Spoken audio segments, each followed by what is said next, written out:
This is CBC Winnipeg News.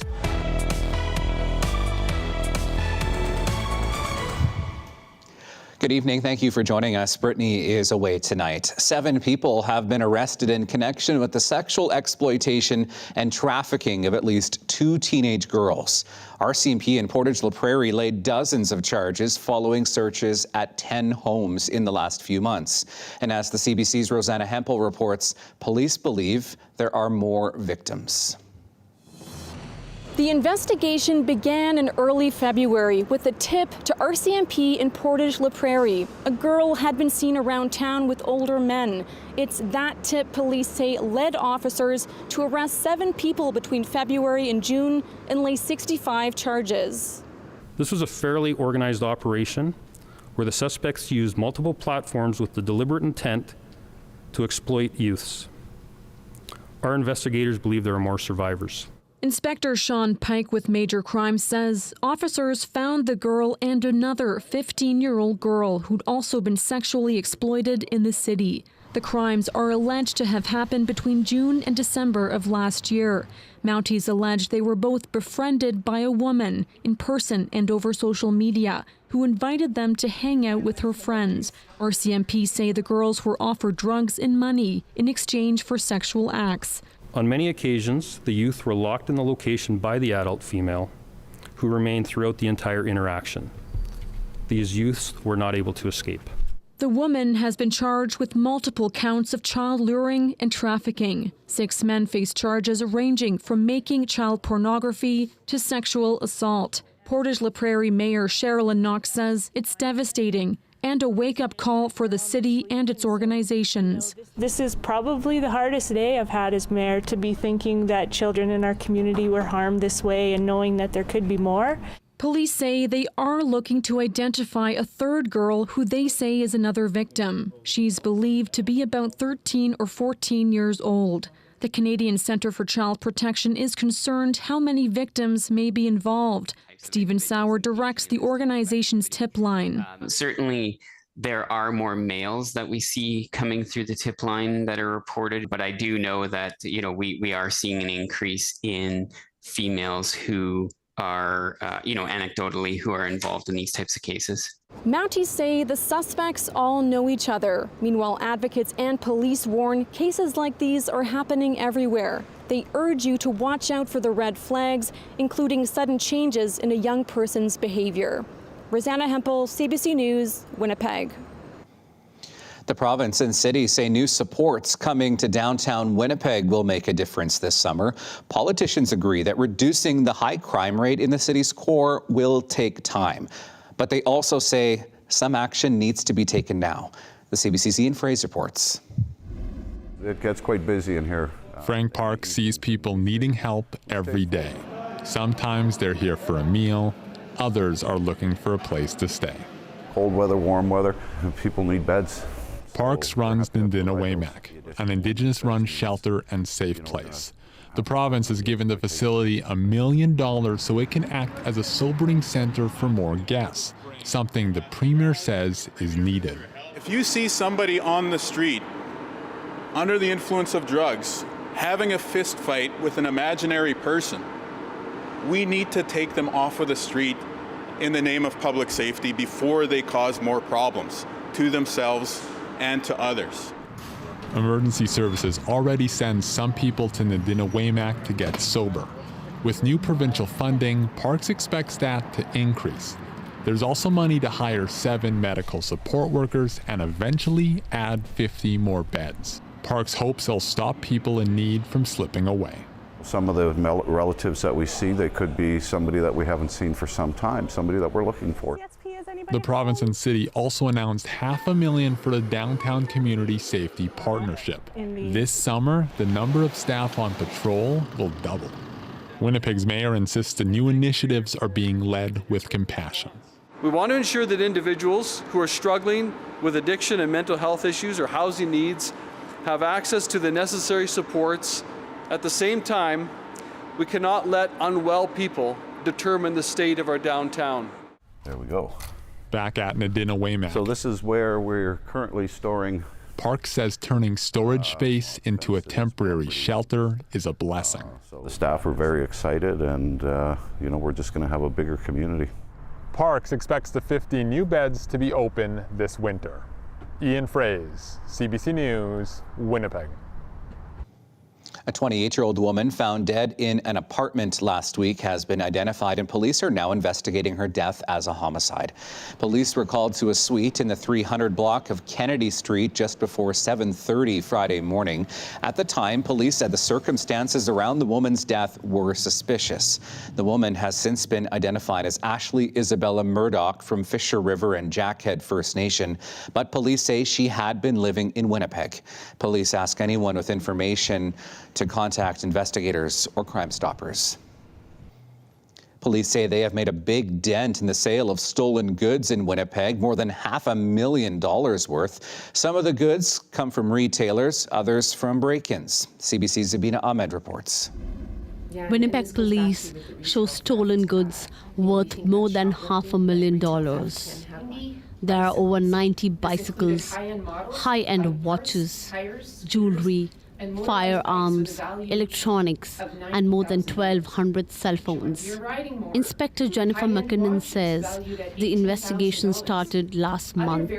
On June 26, 2 search warrants were conducted at a residence located in the 800 block of William Avenue and at a Winnipeg storage facility, uncovering over $544,000 in stolen goods. A large quantity of drugs were on display too. Methamphetamine, fentanyl, and cocaine, with a combined street value estimated over $64,000. McKinnon says a 53-year-old man has been arrested and charged with a series of offenses related to weapons, drug trafficking, and possessing stolen property. She says the man was caught after he pawned a watch. It was from a break-in in a residential, and that watch our pawn investigator cued in on, and that's what started this investigation, put him on a radar. Clearly, he has a past arrest for this type of criminal activity, so it's real red flags when you see that. McKinnon wants people to keep documents on expensive items and engraved jewelry so it's easier to recover. Police expect more arrests and charges. Zabina Ahmed, CBC News, Winnipeg. Ticketmaster is sending mass emails to customers warning them about a security breach. The company says some personal information may have been obtained by a third party. That includes names and credit card information, including the number and expiration date. Ticketmaster says it is offering credit monitoring services to customers, and it is urging them to monitor their bank activity and emails to ensure there is no suspicious activity. A dispute between a private clinic in Winnipeg and the provincial government has put hundreds of cataract surgeries in limbo. Patients at Vision Group were told last month that their upcoming cataract surgery was being postponed, and it might be 6 months before they can get the procedure done. The clinic said it is because the province has not renewed its contract with a private surgical facility. Vision Group did over 3,000 cataract surgeries last year, but this year the government has only funded 1,250 so far. Now they will have to find a new location, which could include the Misericordia. Manitoba's health minister said they are working with patients to get them new dates. As a government, as soon as we heard concerns, as soon as I heard concerns from patients, we followed up immediately and we've met with that clinic. We have met and spoken with every single one of those patients who have concerns to make sure that they are going to get their surgeries in a timely manner. Manitoba Hydro has a new CEO. The head of the Crown Corporation is an engineer who's worked for private energy and forestry companies. Alan Danroth assumes the reins of Hydro in August. He says he's looking forward to the challenges, which include billions of dollars in debt and the need to fix billions more in aging power plants and building new ones. The attractive piece to Manitoba Hydro is just the challenges and the scope and complexity. I've carved out a bit of a career for myself in terms of taking on some very difficult assignments. Dan Roth replaces Jay Graywall, who was dismissed by Hydro's NDP-appointed board in February.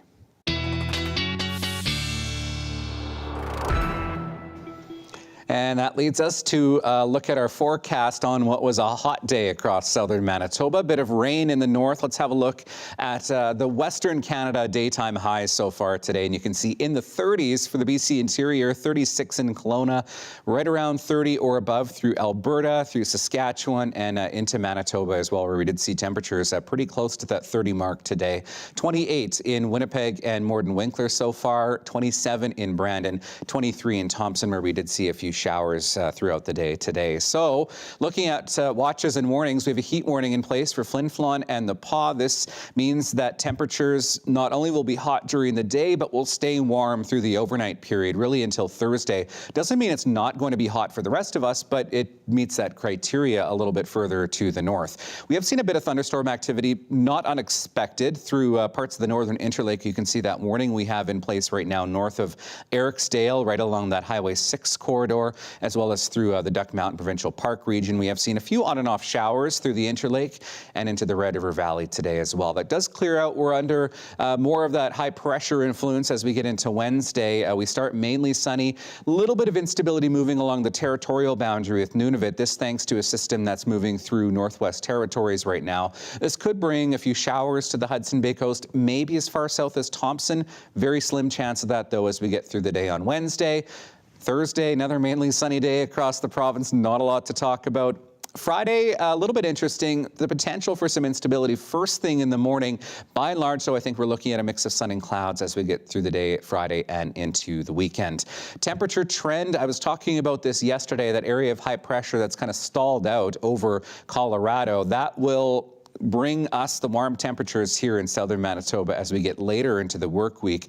That ridge of high pressure starts to erode a bit as we get into Friday. You can see places like Vancouver and into British Columbia returning to more seasonal conditions in time for the weekend, but we get stuck in that hot, hazy, and humid weather, which of course the dew point plays a factor into as we get through the weekend here. So the dew point temperatures, this is what makes it feel muggy outside, and you can see into the weekend there into that truly tropical range, and that dip on Sunday indicates a risk of thunderstorm activity, which is why I have that risk of thunderstorms in the forecast for Sunday. Temperatures for the next 5 days in the 30s, feeling closer to 40. Well, still ahead tonight, Canada plays top-ranked Argentina tonight in a semifinal match at the Copa America tournament. We'll set up what's seen as a real David and Goliath battle for you, plus the Manitoba connection on Team Canada. Stay with us.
The Canadian men's soccer team plays what might be the biggest game in its history tonight.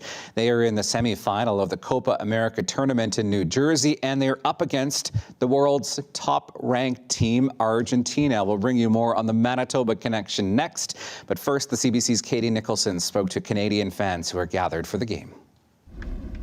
This East Rutherford, New Jersey bar is absolutely packed with soccer fans. It's right next to the MetLife Stadium, and most of the people here are Canadian fans. It's about to get a lot more packed. I'm told a bus from Toronto with about 50 people just pulled up. They're all going to come in here, and they're all here to witness this moment in Canadian men's soccer history.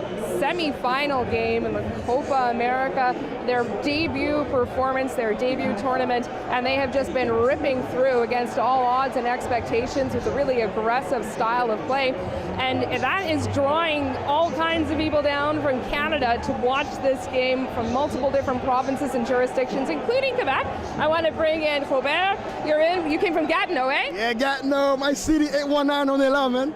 And so just tell me why it was important for you to be here tonight. Man, there's people from my province that are here, my age, Kone, Bombito, like literally people I could have played against, you know? And it's important for me to support them because now they're playing against World Cup winners, Argentina. We're in the semifinal, and it's in New York. Like, when is it gonna happen again? It's a once in a lifetime opportunity. So what are your predictions then for tonight? We already know that they know how to play Argentina and they know how to hold them off for 45 minutes. So what happens? I'm confident. We played really well the first game, and especially well against Venezuela. I think it's gonna be tight. I'm gonna go 1-1, and we win on penalties. Kone takes the last penalty, and he scores again. There are so many Canadians here from all over. What is that like to sort of witness this moment with so many different people who've made this journey? I mean, people think that Canada is boring, but they all showed up tonight. They all showed up to support, and we're going to try to shush the Argentina fans today in the stadium. We're going to try our best. Thank you, Robert. It's great. Bye-bye. The game starts at 8 o'clock, and all bets are off what could happen. Very strong Canadian team coming in with a bunch of wins under their belt now and a great deal of wind in their sails. Katie Nicholson, CBC News, East Rutherford, New Jersey. So clearly some excitement there, and you can bet there's excitement in LaSalle, Manitoba tonight as well. That is where one of the players on that Canadian team, Kyle Hebert, is from and serves as an inspiration for young soccer players right across Manitoba.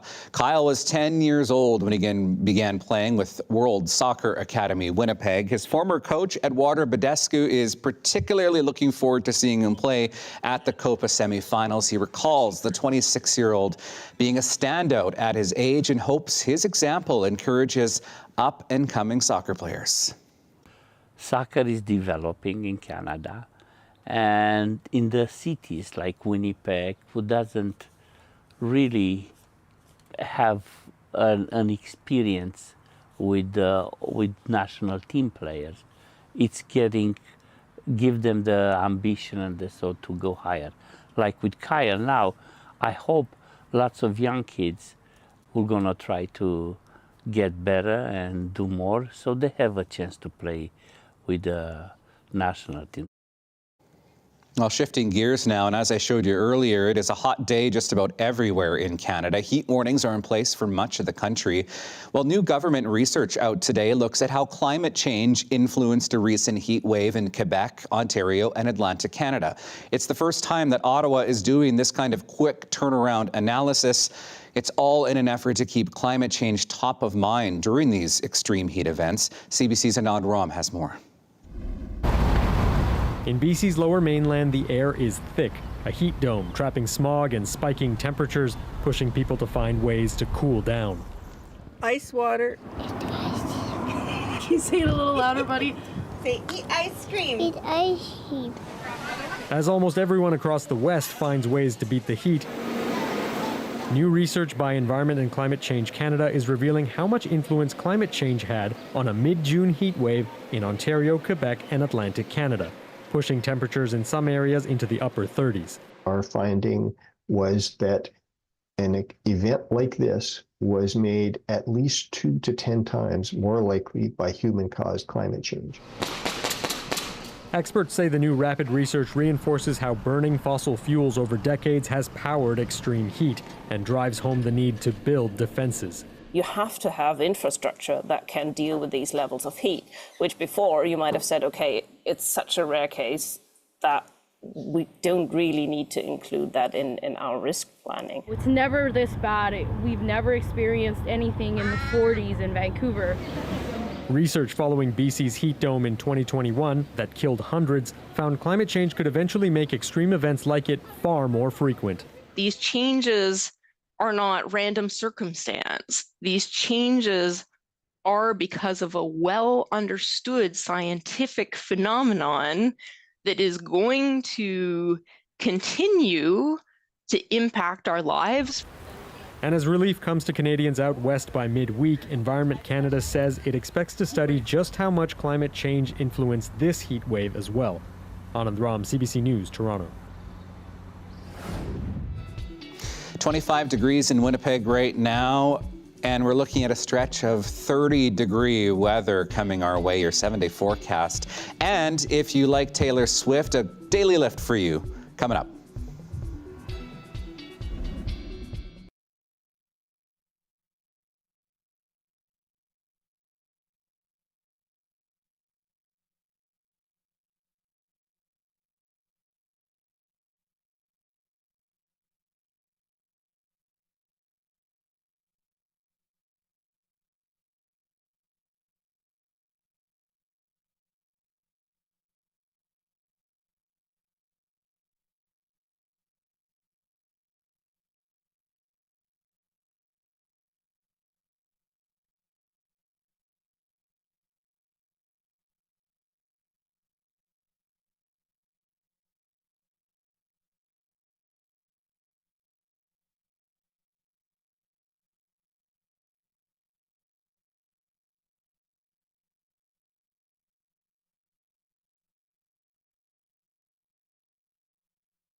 Well, if you're planning a dog walk tomorrow, I'd plan to go early in the day because sidewalks and the pavement especially can get hot, especially when we get through the middle of the day when we see temperatures like these, 30 degrees in the afternoon tomorrow, 28 by the evening hours. Talk back at cbc.ca is where you can send your photos to me. 31 in Swan River tomorrow, 33 in the Pas. That's where you have that heat warning tomorrow. 29 in Brandon. Thompson getting up to 32 tomorrow. And we're looking at a prolonged stretch of hot and humid temperatures as we get through your 7-day forecast here. Feeling like 40 on Friday with a high of 32 degrees. That heat continues through the weekend and it does let up a bit by the time we get into next week. A campaign to get Taylor Swift back to Saskatchewan has taken off. It's been more than 10 years since she was last there, but a dedicated group of fans, some invested municipal politicians as well, are hoping to tempt her back. Kate McGilvery has our daily lift.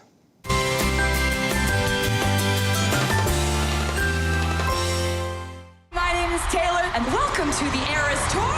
As the Eras Tour wows audiences around the world, a host on a Regina music station started by asking a simple question. What would it take to bring Taylor Swift back to Saskatchewan? The Back to Saskatch movement was born, and before long, Swift Current answered the call. You know, maybe even we could do like a temporary citywide rebrand. Welcome to Taylor Swift Current. For Miss Swift, I know she's in the middle of her Eras Tour right now, and I can't think of a better place when her tour winds down to just come and kick back and relax. Regina has jumped on it as well. Let's show our Swiftie spirit and come up with an idea that is just as great. Saskatoon, we kind of want you in on this too. Saskatoon is willing to get in on it. The mayor says he's considering renaming Taylor Street Taylor Swift Street. This mother-daughter duo on their way through Saskatoon hope it's enough to convince her. Oh yes, please come to Saskatchewan. There's so many fans. There's so many fans around. And I think it would make like everybody's life, all of Swifty's life. You could come. We love Taylor Swift. Yes. She's an amazing human being. We love her. Biggest role model. It's been 15 years since Taylor performed in Saskatchewan, 13 since she even visited. But there is some indication she actually likes it here. There were tweets where Taylor said that Saskatoon rocks and suggested the short form Saskatch, and an appearance on Oprah where she waxed poetic about Saskatchewan's antique stores. The people you meet in there are so cool. Yeah. They have great stories, and I bought a lot of furniture in like Saskatchewan, Canada. The Back to Saskatch campaign continues to pick up steam. Last weekend, there was an attempt to make the world's biggest friendship bracelet. This weekend, fans will try to hold the world's biggest Taylor Swift dance party. There's even a corn maze tribute outside of Regina. At Cedar Creek Gardens, Taylor Crasweller spelled out the hashtag in corn plants. This movement, it's gone kind of province-wide, so, you know, if we can get everyone on board and we can make these big grand gestures, hopefully Taylor can see it. If she does, there's a chance she might be moved to make Saskatchewan fans' wildest dreams come true. You're making me feel excellent right now. Kate McGilvery, CBC News, Saskatoon. So the Taylor Swift Current thing, that's clever. But, you know, if you ask my mom, I think Manitoba probably has better thrift stores, and our stadium's nicer. By the way, Taylor's last concert in Saskatchewan was on this day in 2009. So there you go. See you tomorrow.